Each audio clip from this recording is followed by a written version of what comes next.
Thank you.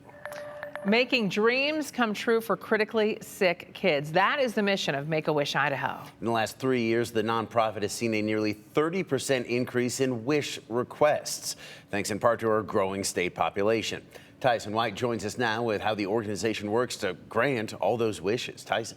Yes, Justin, Maggie, Make-A-Wish Idaho expects to grant around 130 wishes this year to critically ill children around the Gem State, a task they're prepared to handle and expect could grow even more.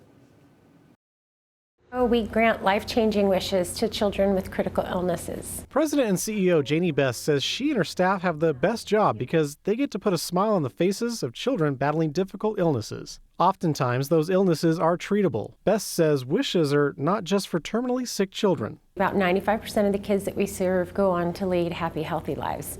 And the wish was part of their healing journey. It gave them something to look forward to, something to dream about, and an experience for the entire family. An experience that begins most times at the doctor's office. Make-A-Wish Idaho works with healthcare providers and families to identify kids who could use a distraction from their diagnosis. For a child to be eligible, they need to be diagnosed with a critical condition like most forms of cancer, organ transplants, or terminal diseases. Make-A-Wish then works directly with the child to build and expand their wish, something Matt Dahlgren, Director of Mission Delivery, says is the best part of making wishes come to life. The horse wish were granted last year in North Idaho.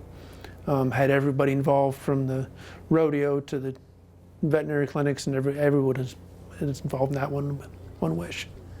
So the ones that get the most people involved, I think, are the best wishes. Dahlgren says it takes the entire community to make sure no child's wish is forgotten. At the end of the day, my biggest concern is missing a child that's eligible for a wish and isn't referred for a wish. We know that there are children out there that are not being recommended for a wish, that are eligible. So I would say if you know someone, make the referral. And Best tells me they have the ability to grant more wishes for Idaho kids in addition to those 130 wishes that I mentioned earlier.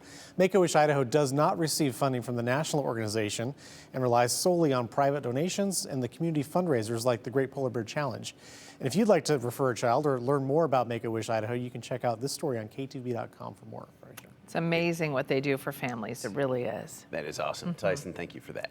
Coming up.